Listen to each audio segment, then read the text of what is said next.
Apakah ada manusia yang bisa hidup tinggal selama-lamanya di rumah tanpa berhubungan dengan manusia lainnya? Itu sesuatu yang mustahil. Dan itu kita bisa rasakan sendiri bagaimana kita dipenjara oleh pandemi ini di rumah kita masing-masing. Sekarang ini semua orang boleh dikata mengalami semacam stres atau ketegangan ya. Itu karena memang dia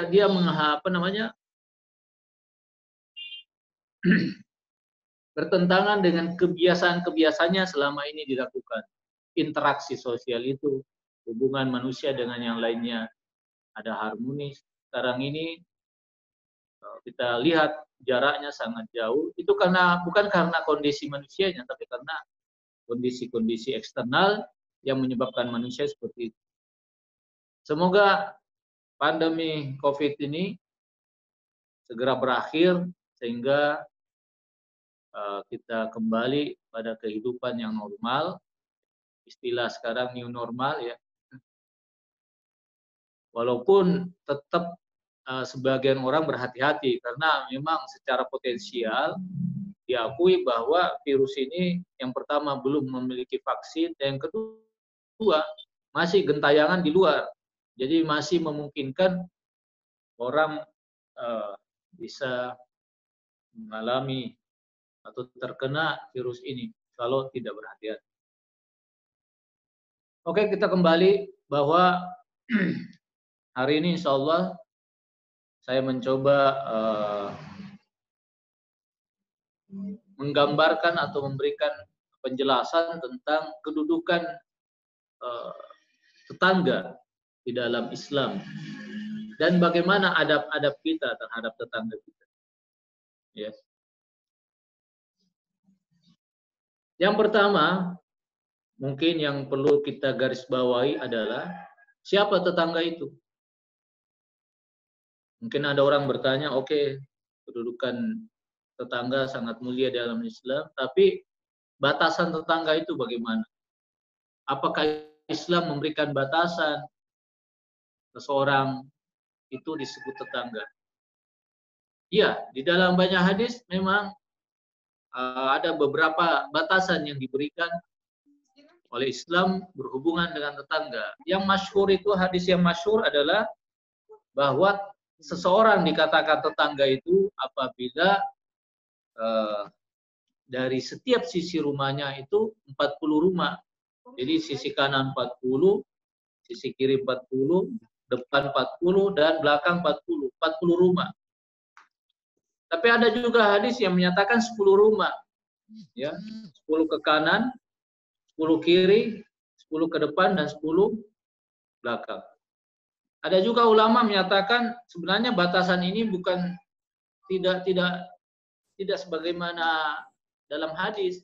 Dilihat pandangan masyarakat terhadap tetangga.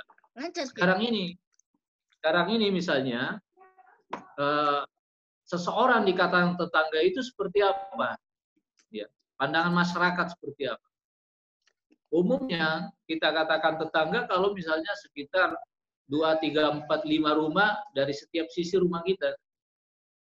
Nah, kata ulama ya seperti itu. Jadi bisa jadi setiap orang atau setiap daerah pendefinisiannya tentang tetangga itu berbeda-beda. Bisa 3, 4 rumah di setiap sisi rumahnya. Atau bahkan 40 memang. Misalnya terutama di desa-desa yang jarak antar rumah itu terlalu renggang. Bisa jadi satu desa itu ya tetangga. Terhitung. Desa kecil seperti itu. Jadi ini kembali pada definisi masing-masing. Intinya kalau saya melihat, kita ambil tengahnya, tetangga itu ya kurang lebih 3, 4, atau 5 rumah dari setiap sisi rumah kita. Nah, itulah yang menurut saya disebut tetangga. Kalau ada yang mau mengambil 10 rumah setiap sisi atau 40, ya itu terserah. Dan ada batasan dalam hal itu. Itu kembali kepada pandangan umum tentang tetangga. Nah, kita beralih kepada poin berikutnya. Bagaimana sih kedudukan tetangga dalam Islam? Kedudukan tetangga di dalam Islam. Bagaimana Islam memandang persoalan ini? Di dalam suatu hadis, ya, diriwayatkan di dalam kitab Bukhari, hadis 5589,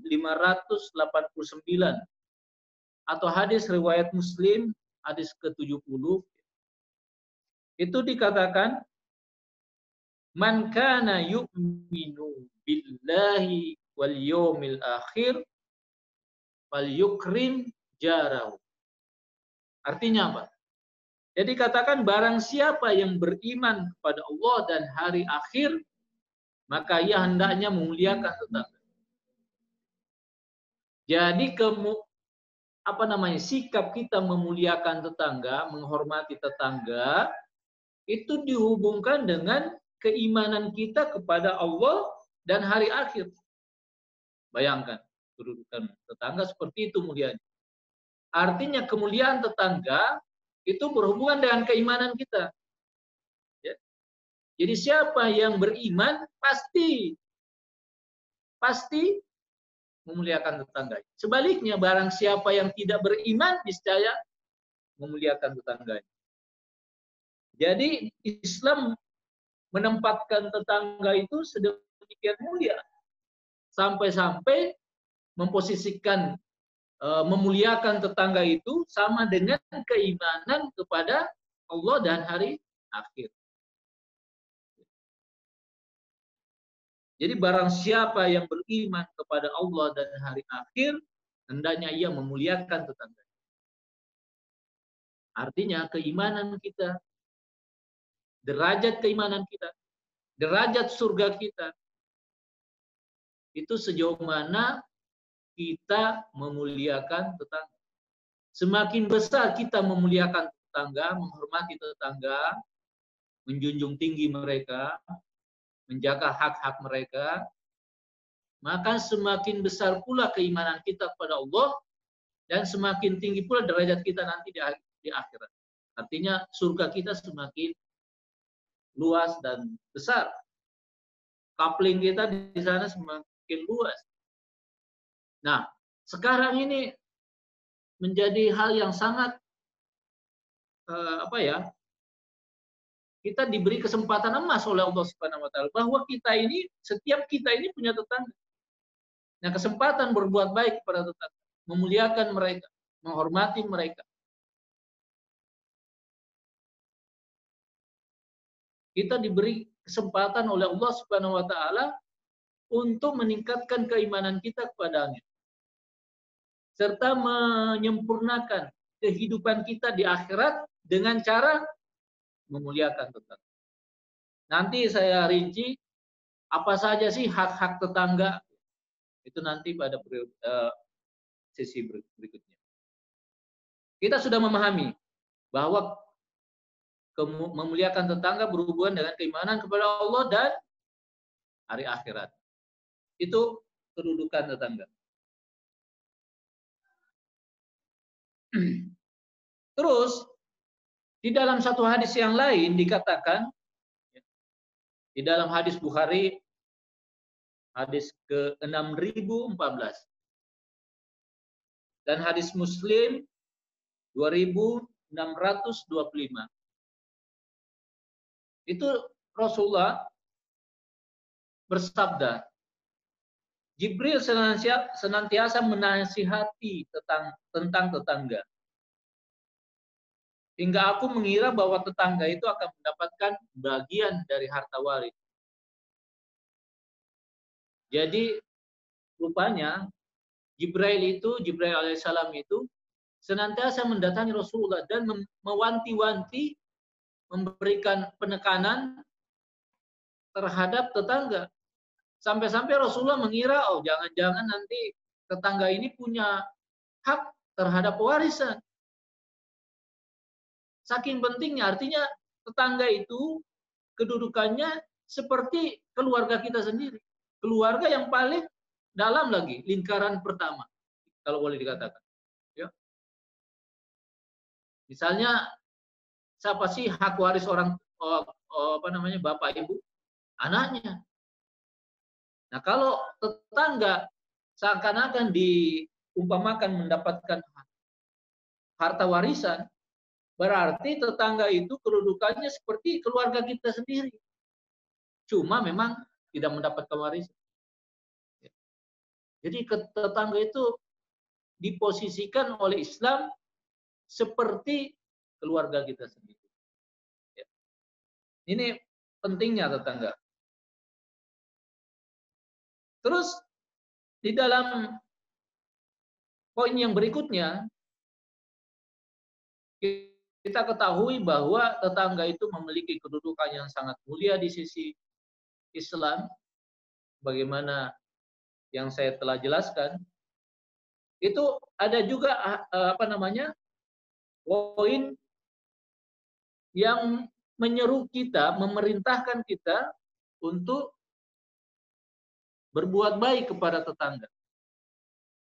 Itu bisa dilihat di dalam surah An-Nisa ayat 36. Yang artinya, sembahlah Allah dan janganlah kamu menyekutukannya dengan sesuatu apapun. Dan berbuat baiklah kepada kedua orang tua. Berbuat baik kepada kedua orang tua, karib kerabat, anak yatim, orang miskin. Ini yang perlu digarisbawahi, didengar, tetangga yang memiliki hubungan kerabat dan tetangga yang bukan kerabat. Teman sejawat, Ibnu Sabil, dan hamba saya. Sesungguhnya Allah Subhanahu wa taala tidak menyukai orang-orang yang sombong dan membangga-banggakan diri. Nah, di sini juga menurut ayat ini ayat menegaskan juga posisi tetangga untuk kita dekati, muliakan, dan kita jadikan sebagai orang yang layak kita berbuat baik kepadanya.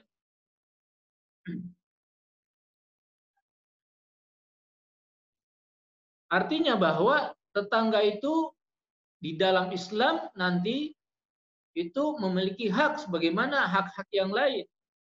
Bagaimana kerabat kita, keluarga kita, itu memiliki hak terhadap diri kita, tetangga pun demikian. Jadi ayat itu menegaskan bahwa kita wajib berbuat baik kepada tetangga kita. Baik tetangga kita itu adalah keluarga kita maupun yang bukan. Nanti ada pembagian, ada keluarga, ada tetangga yang keluarga atau bukan keluarga, ada juga nanti tetangga yang seagama dan tidak seagama. Bayangkan, di dalam ayat ini ditegaskan bahwa menyekutukan Allah, tidak menyekutukan Allah, itu sama posisinya dengan seruan untuk kita berbuat baik kepada tetangga. Kalau sebelumnya berbuat baik kepada orang tua, ini disetarakan dengan berbuat baik kepada tetangga. Artinya berbuat baik kepada orang tua sama dengan berbuat baik kepada tetangga.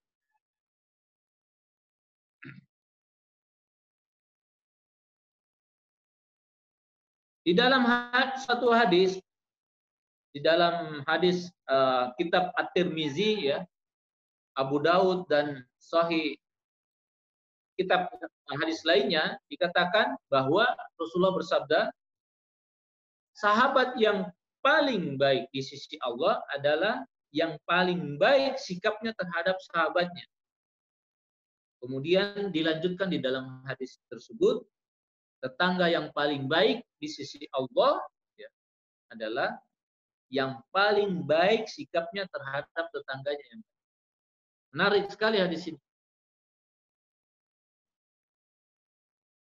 Jadi kemuliaan seseorang di sisi Allah itu setara dengan hadis sebelumnya. Kemuliaan seseorang di sisi Allah sejauh mana kemuliaan, sejauh mana ia memuliakan tetangganya. Jadi kalau ingin kita melihat bagaimana kedudukan kita di sisi Allah, bisa kita ukur itu. Ukurannya apa? Sejauh mana kita memuliakan dan menghormati tetangga. Kalau kita besar sekali, kita memuliakan tetangga kita, menghormati mereka, menjunjung tinggi hak-haknya, maka sebesar itu pula kemuliaan kita di sisi. Ini bisa jadi tolok ukur.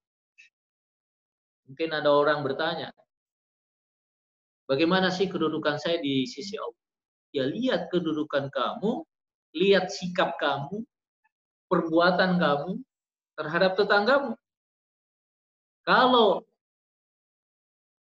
sikap kita kepada tetangga ada sikap yang memuliakan, maka yakin bahwa kita punya kedudukan mulia di sisi Allah. Itu.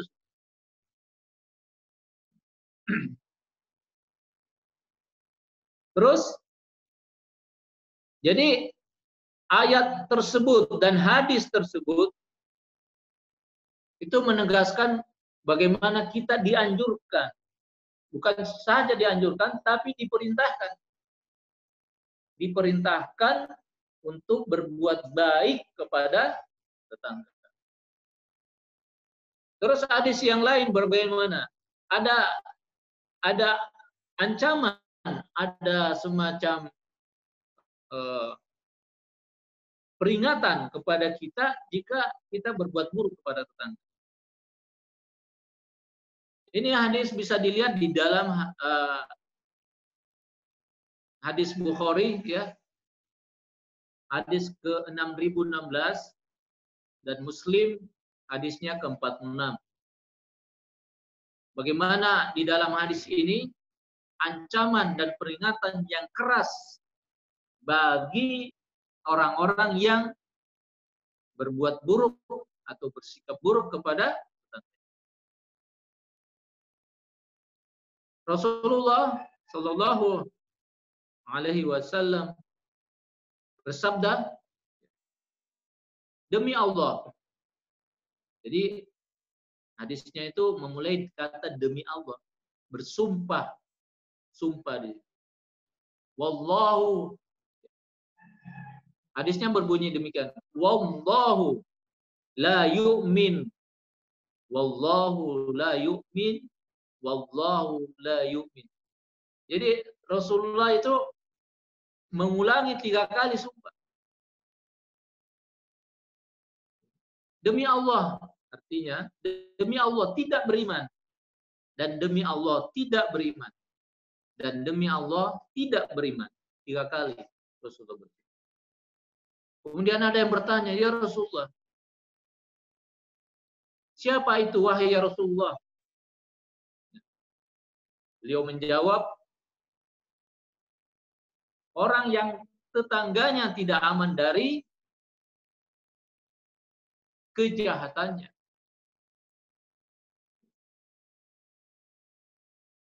Nah, di sini jelas. Kalau tetangga orang itu tidak aman dari segala bentuk kejahatannya, ini segala bentuk kejahatannya itu macam-macam, bisa berbuat khianat, ya, culas, zalim, jahat, segala bentuk keburukan lah istilahnya. Jadi apabila seseorang senantiasa berbuat jahat kepada tetangganya, maka kata Rasulullah bersumpah, dia itu tidak beriman. Walaupun dia mengucapkan apa? Saya ini beriman.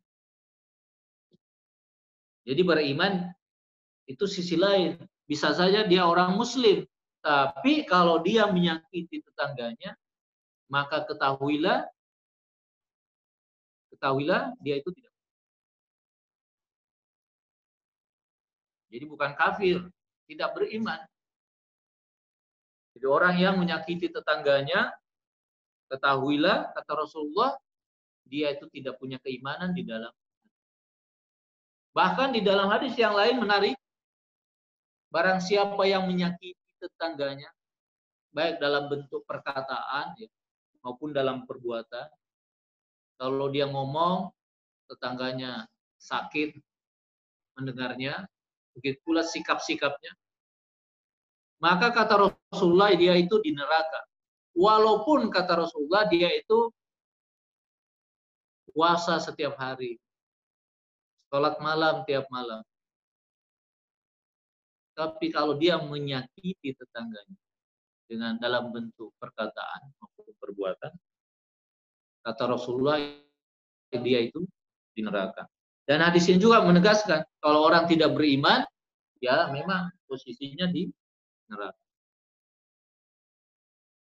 Jadi hadis ini memperingati kita supaya berhati-hati dengan tetangga kita. Jangan sampai mungkin kita tidak punya niat buruk, berkata sesuatu dengan tidak punya niat. Kita menyatakan sesuatu yang bisa jadi tetangga kita tersinggung. Atau kita ada sikap kita yang dipahami oleh tetangga kita itu sebagai bentuk pelecehan. Hati mereka sakit dan berburuk sangka kepada kita.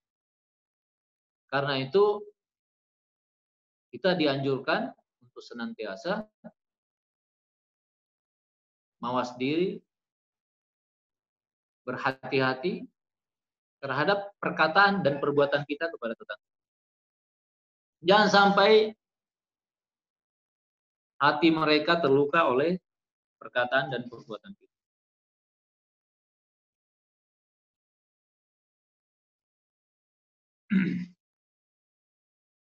Sebagaimana tadi yang saya katakan mengenai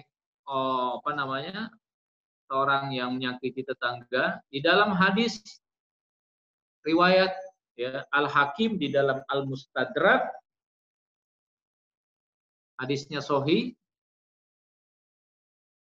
itu Rasulullah di dalam hadis tersebut ada seseorang yang mendatangi Rasulullah.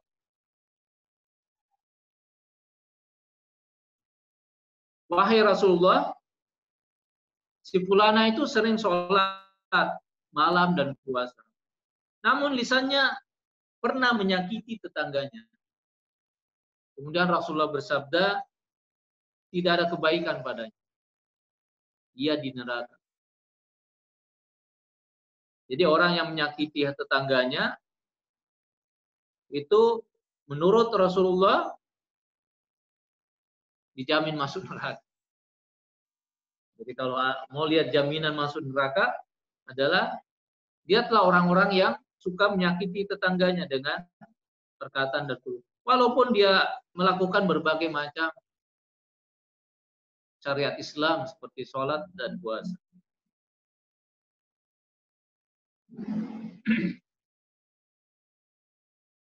Nah sekarang bagaimana dengan kalau tetangga kita itu non-muslim? Mungkin kalau kita berbuat baik kepada seagama kita, secara alami kita dibenarkan melakukan. Tapi rupanya ayat yang dulu atau sebelumnya yang saya bacakan bagaimana kita dianjurkan berbuat baik kepada tetangga, baik tetangga itu kerabat atau bukan kerabat, itu rupanya tetangga di situ bermakna umum. Artinya tetangga, siapapun tetangga itu, baik tetangga itu muslim ataupun non. Jadi menyakiti tetangga yang non muslim bisa membuat kita masuk neraka. Bisa membuat kita dicap sebagai orang yang tidak beriman. Mengerikan sekali persoalan. Dan kita lihat begitu banyak, ada banyaklah fenomena bagaimana orang-orang yang mengklaim diri sebagai orang muslim itu berbuat buruk kepada tetangganya yang non muslim. Jangan sampai kita seperti itu.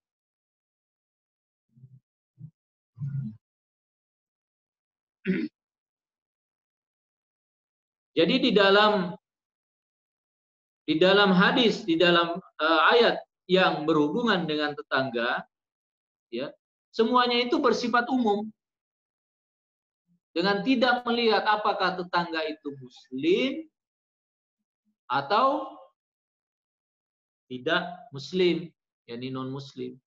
Sama saja sikap kita. Mungkin ya, kalau misalnya kita memberikan hadiah kepada tetangga kita, kalau hadiahnya terbatas, ya memang ada skala prioritas. Kita mendahulukan tetangga yang muslim. Atau kalaupun semakin sedikit, kita mendahulukan tetangga muslim yang berhubungan dengan kerabat kita. Begitulah skala prioritasnya seterusnya. Karena itu para ulama menjelaskan tetangga itu ada 3 macam. Tetangga itu ada 3 macam, kata ulama. Yang pertama tetangga muslim yang mempunyai hubungan kerabat dengan kita. Itu pertama. Tetangga muslim yang punya hubungan dengan kerabat kita itu memiliki 3 hak. Yang pertama, hak tetangga, dia sebagai tetangga punya hak. Yang kedua, hak kekerabatan. Dan yang ketiga, hak sesama muslim. Sekali lagi saya ulangi. Jadi kalau tetangga kita itu punya hubungan kekerabatan dengan kita, maka dia punya 3 hak. Hak sebagai tetangga, hak sebagai kekerabatan, dan hak sebagai muslim, sesama muslim. Terus bagaimana dengan tetangga muslim yang tidak punya hubungan kekerabatan dengan kita? Itu hanya punya 2 hak. Jadi hak tetangga dan hak sesama muslim. Kalau kekerabatan karena bukan kerabat kita, dia nggak punya hak kekerabatan. Terus bagaimana dengan tetangga non-muslim? Tetangga non-muslim itu hanya memiliki 1 hak, yakni hak tetangga. Hak kekerabatan tidak dimiliki, hak sesama muslim pun tidak. Namun, kebaikan, kemuliaan, penghormatan kepada seluruhnya itu sama. Semua punya hak. Siapapun tetangga kita, baik muslim yang keluarga kita maupun yang bukan keluarga kita, atau yang non-muslim, itu memiliki hak untuk dimuliakan dan dihormati sebatas yang kita mampu. Sedikit saja bentuk pelecehan kita, apakah itu dalam bentuk perkataan maupun dalam sikap, maka itu terhitung sebagai dosa. Terhitung sebagai dosa.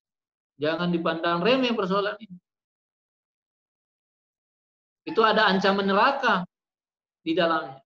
Walaupun kita semuanya tetap sholat dan puasa, tapi kalau kita melecehkan tetangga, maka kita terancam masuk neraka.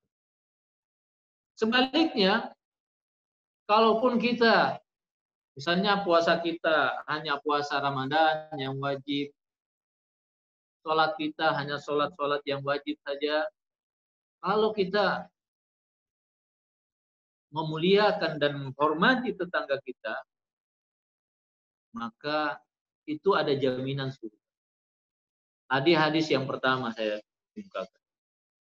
Bagaimana keimanan kita, kedudukan kita di sisi Allah sangat bergantung kepada sejauh mana kita memuliakan tetangga kita. Yang berikut ini saya akan menguraikan, sekedar saya membacakan secara sepintas supaya cepat saja, tentang adab-adab kita bertetangga. Bagaimana Islam memberikan atau memberitahukan kepada kita adab-adab bertetangga. Ini saya kutip di dalam buku, ya, di dalam buku karya Al-Imam Ghazali yang berjudul Al-Adab Fiddin.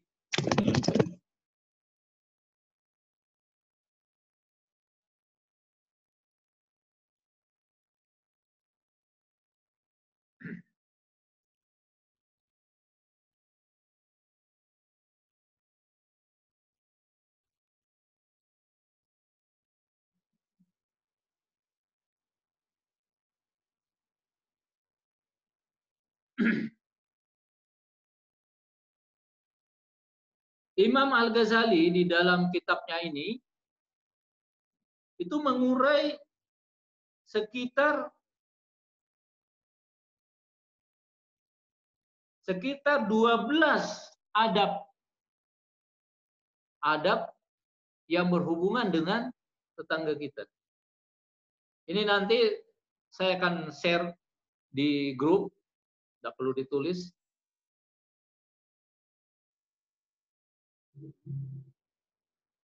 Yang pertama kata Imam Ghazali, ini juga berhubungan dengan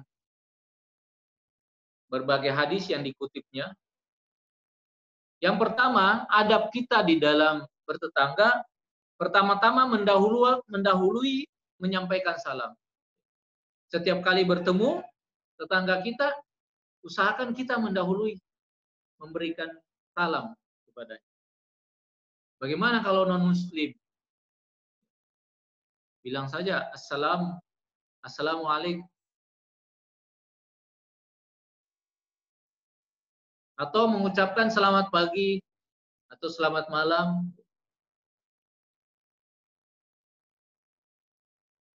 Kalau muslim kita jawab memberi salam assalamualaikum warahmatullahi wabarakatuh.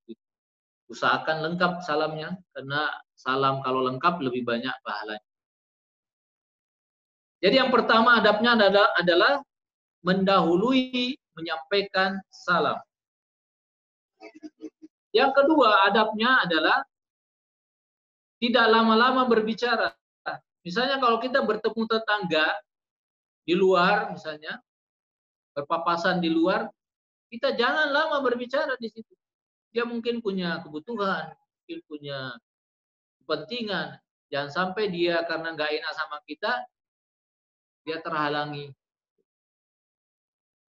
Adab yang kedua, tidak lama-lama berbicara.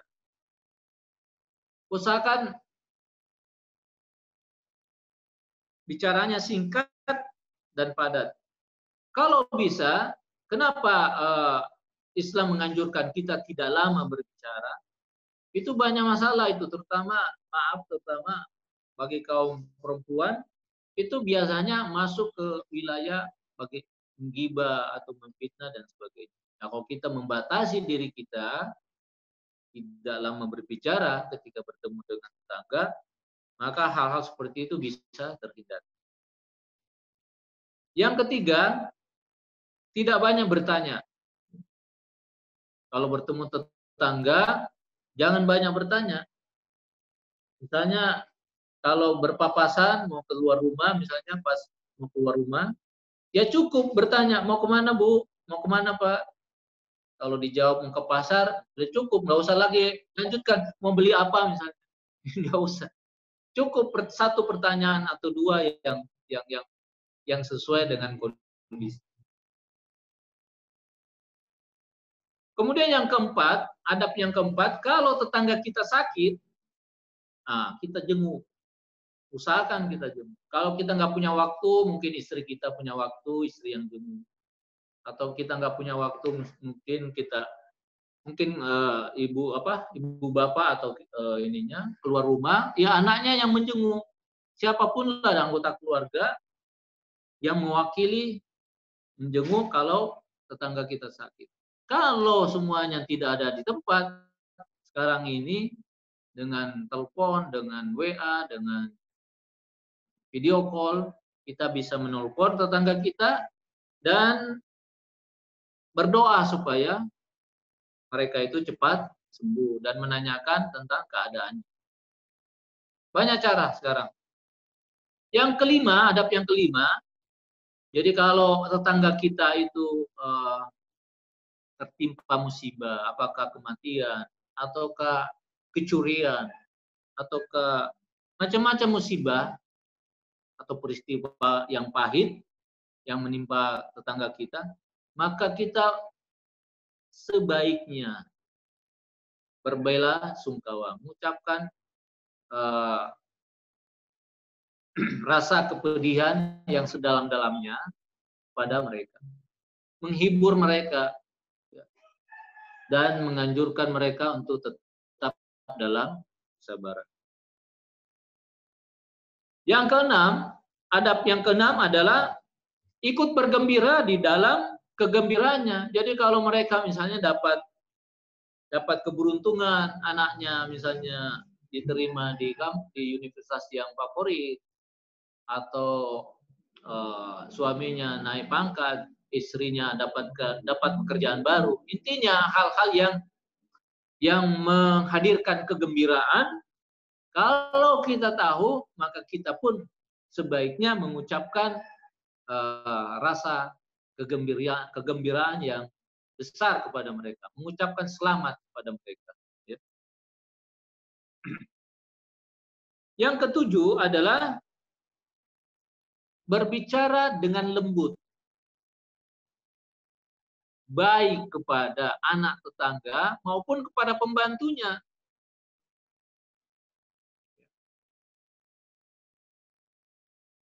Pada anak tetangga, bahkan kepada pembantu rumah tangga. Tetangga tersebut kita pun harus berkata lembut. Itu adabnya. Jangan karena mentang-mentang pembantu tetangga atau anaknya yang masih belum balik atau apa, kita berkata kasar kepada mereka. Jangan sampai seperti itu. Yang kedelapan adabnya adalah kalau ada kesalahan di dalam perkataan kita, kita mungkin salah berkata, salah berucap, segera meminta maaf. Jangan diperlama persoalannya. Jangan sampai itu mengundang kebencian dan permusuhan atau prasangka buruk yang dalam. Jadi kalau kita punya kesalahan, baik perkataan maupun perbuatan, sesegera mungkin meminta maaf. Kemudian, adab yang ke-9, kalau tetangga kita melakukan kesalahan, apakah kesalahan itu disengaja ataupun tidak, maka yang pertama kita lakukan adalah menegurnya secara halus. Menegur secara halus. Jangan menegur secara langsung, apalagi menegurnya dengan kasar. Jangan sampai. Sebagaimana kalau anak kita melakukan kesalahan, kan kita lakukan dengan lembut dan tidak langsung. Jadi kalau tetangga kita melakukan kesalahan, maka tegurlah dengan cara yang sopan, dengan cara yang halus, dengan cara yang lembut, dan secara tidak langsung. Bagaimana caranya? Ya, kembalikan kepada semuanya. Mungkin orang-orang berbeda cara sikap yang halus tersebut. Kemudian, yang ke-10, ini yang ke-10, adab ke-10, bagaimana kalau misalnya suami berpapasan dengan istri tetangga, maka diupayakan menundukkan pandangan. Jangan memandangnya kayak orang ngotot, memandang kayak lamful gitu. Itu jangan sampai seperti itu. Usahakan tundukkan pandangan, jangan terlalu lama memandang. Karena apa? Pandangan seperti itu bisa melahirkan banyak fitnah dan hal-hal yang tidak diinginkan. Yang ke-11, adab yang ke-11, itu kita wajib memberikan pertolongan, bantuan jika tetangga kita memerlukannya. Baik mereka sampaikan kepada kita atau tidak. Lebih baik lagi sebelum mereka menyampaikan kebutuhan mereka, kitalah yang pertama-tama menawarkan bantuan itu. Kita tahu tetangga kita butuh sesuatu, kita langsung tanpa basa-basi langsung menawarkan bantuan pertolongan yang sebesar yang kita mampu. Itu hal yang sangat baik. Jangan sampai mereka terpaksa misalnya meminta pertolongan kepada kita. Jadi apapun bentuk pertolongan, bantuan yang dibutuhkan tetangga, kita pun harus bersiap-siap sebesar yang kita mampu. Sebesar yang kita mampu. Kemudian yang ke-12,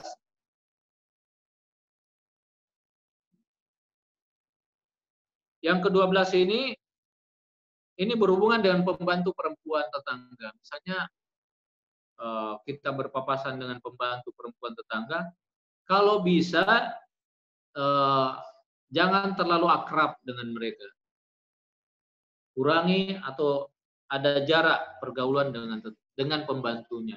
Karena banyak hal yang timbul yang tidak diinginkan berhubungan dengan hal tersebut. Nah, demikianlah Al-Ghazali meringkas 12 adab bagaimana kita sebaiknya bertetangga satu sama lain.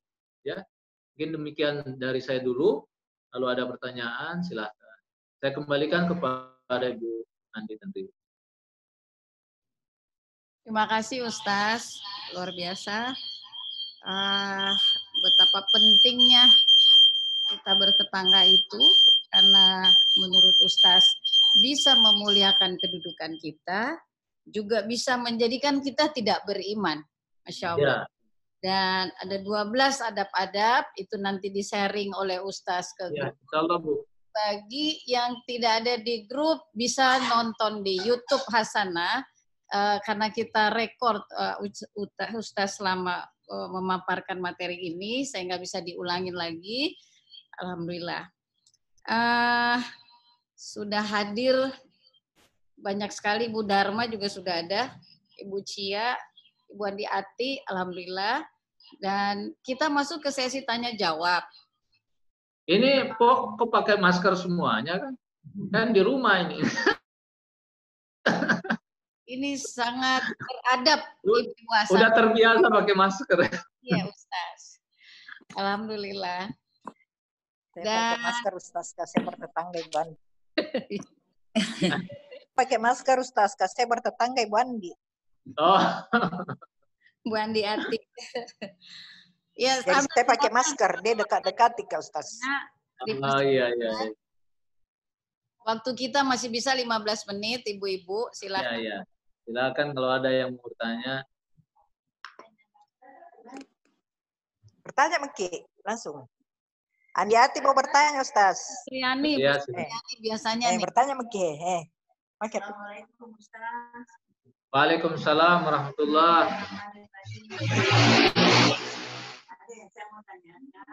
Ini suara motor masuk, Bu Andi ya?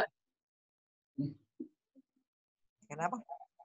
Suara motor masuk ya? Cara Meki. Suaranya dikeraskan, Bu. Itu mic-nya mati ya? Riri. Ustaz tidak kedengaran. Iya, tidak kedengaran, Bu. Bisa lebih dekat mic-nya, Bu. Itu mic-nya itu mati. Di unmute ya? Oh. Sini Meki bertanya. Mic-nya dihidupkan. Kurang dekat.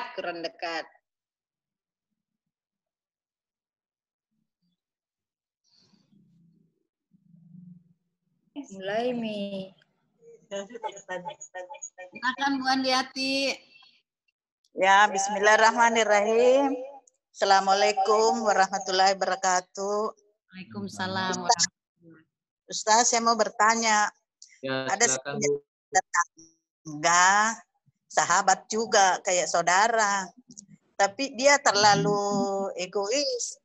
Apa-apa saja selalu mau menang. Maksudnya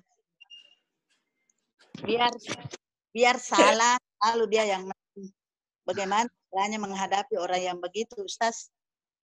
Iya, iya. Ya itu tadi ada.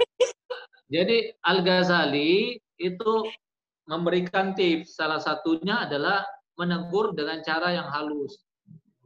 Atau begini, kalau mungkin kita khawatir kita tegur dan tersinggung, baik halus maupun secara terang-terangan, mungkin baiknya cari orang ya yang akrab dengannya, melalui orang tersebut menasihati tetangganya, tetangga kita itu.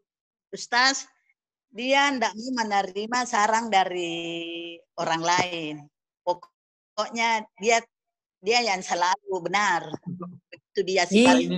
Ini yang susah kalau sudah seperti itu.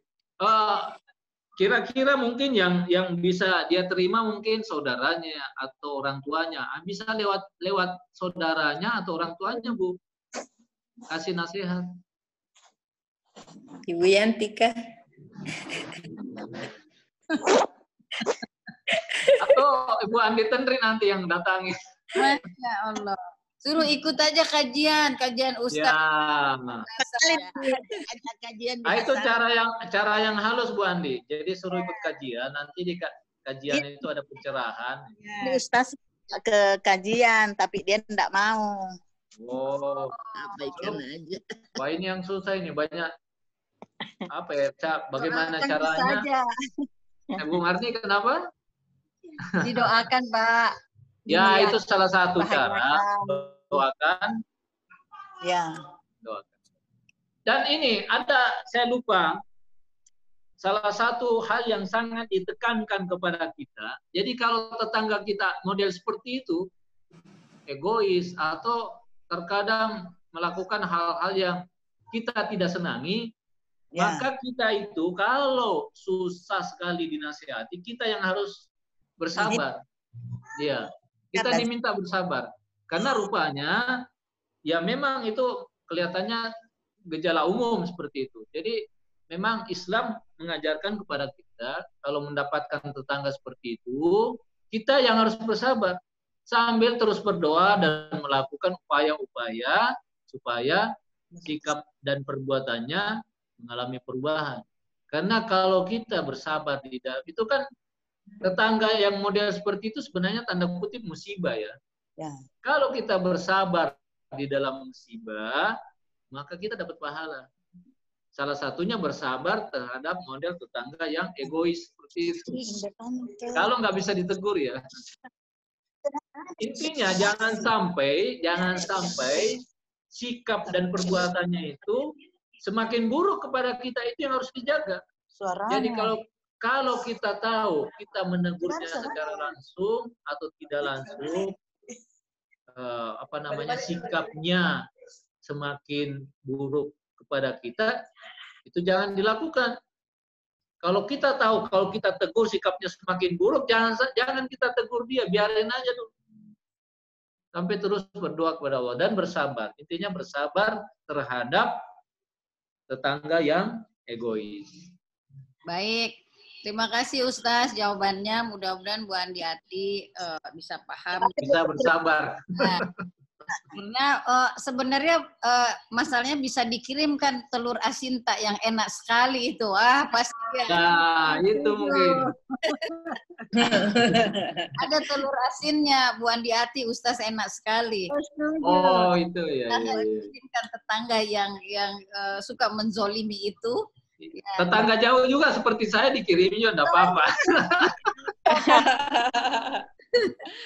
Baik, kita menuju ke pertanyaan kedua. Ada lagi pertanyaan, silakan.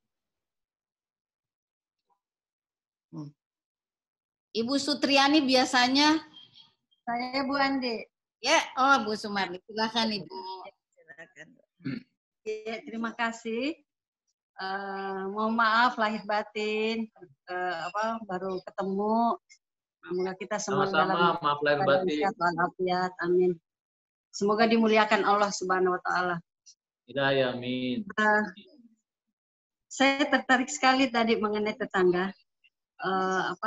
Ya seperti Bu Andi Tendik bilang, mungkin kalau dapat tetangga seperti itu, mungkin kita perlu memberikan hadiah-hadiah, biar siapa tahu dengan hadiah itu bisa luluh hatinya. Kalaupun belum, ya berdoalah sama Allah, semoga dimuliakan, tetangga kita dimuliakan, dibahagiakan, sukses. Pokoknya doa yang terbaik lah buat tetangga. Itu aja. Kalau misalkan memang maka doa keras hati begitu, daripada kita pusing dengan tetangga. Bisa juga artinya begini, karena tetangga itu kan kita selalu dekat, dan bisa juga kenapa dia begitu, bisa jadi juga karena diri kita, banyak hal. Jadi yang penting doakanlah yang terbaik buat mereka. Nah, ada yang saya mau tanyakan Pak Ustadz mengenai adab yang 12 ini. Apakah ini bisa juga berlaku buat sahabat kita ataukah orang lain yang kita kenal? Itu yang pertama. Yang kedua, dalam bertetangga seperti misalkan non Muslim. Kebetulan saya tinggal di sekitar yang memang kebanyakan kiri kanan rumah saya itu semua non Muslim. Jadi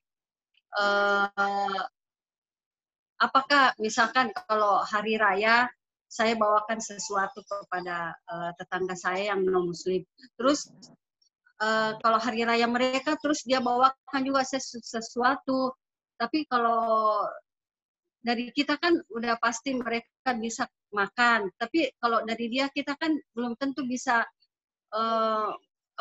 mengkonsumsinya karena keraguan itu, apakah ada ininya atau apa keraguan ya buat kita. Ya itu bagaimana dengan itu Pak Ustadz?